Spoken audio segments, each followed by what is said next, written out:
A blemish on the gaming community that has plagued us for ages are the raving Rabbids from Ubisoft. Annoying, horrid, and lackluster in design, these white rabbits exploded in popularity after their debut in Rayman Raving Rabbids. Enough so that they were given 2 more sequels, slapping Rayman's name on the box, and were quoted by IGN as being a mascot to surpass Rayman himself. Are you fucking kidding me? These hellspawns are better than Ubisoft's original mascot? Let me explain where I'm coming from. When I was a wee, faceless lad, my mom would take me to these movie theater daycare play places whenever she went to an R-rated movie and I didn't have a babysitter. These places were a dream for little kids. Large play places, obstacle courses, and if you were an antisocial mama's boy like I was, a slew of video games for you to play. It was here that I was introduced to Rayman 2. You ever play something as a kid and just know that it is a special game? That even after only playing it for an hour, you just know you want to play more of it. That was Rayman for me.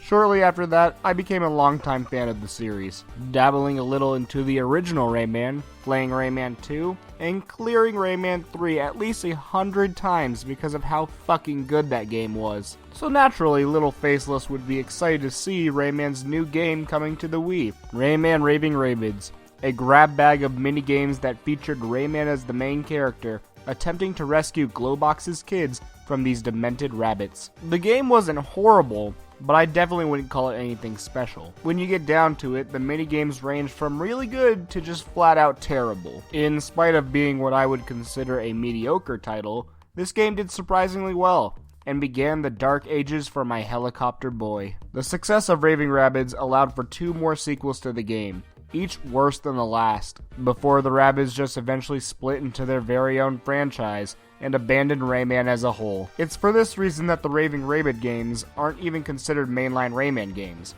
but rather mainline Rabbid games. So why is this an issue? Because these shitty games shafted an original Rayman title from 2003 to 2011. The more these games release, the more I distance myself from Rayman, not finding any value in this direction that the games were taking. And yet they are still going with it. The Rabbids continue to be a franchise that Ubisoft supports, even getting their own damn Nickelodeon TV series. Their simple and quite frankly idiotic humor appeals to a younger audience, which is a good explanation for why they got as popular as they did, but doesn't explain how they have managed to maintain a place in the gaming community for this long. Does Ubisoft realize how hated these guys are? I've seen people call them the minions of the gaming industry, and that isn't a fucking compliment. It was tough to be a Rayman fan because of these idiots, but patience eventually paid off. Rayman Origins released in 2011, taking a step away from his 3D platforming career and going for something a little more traditional. It was never better to be a Rayman fan, especially when our helicopter boy got the treatment he deserved in the definitive edition on the Switch. And although I am happy Rayman is finally back, I'm also conflicted on the Rabbids and their ever-growing web of annoyance. Ubisoft had partnered with Nintendo to provide us with Mario plus Rabbids Kingdom Battle, a tactical RPG that included Mario with Rabbids and guns. This was a left field for everyone, even after the plethora of leaks that were leading up to the game. Even more shocking, it was a really good game. So why does this bother me? Mostly because I'm petty, but also because I'm worried that Ubisoft will take this as a sign. Mario and Rabbids sold extremely well, and is the best-selling third-party game on the Switch as of this recording. Because of this, Rayman Legends almost pales in comparison.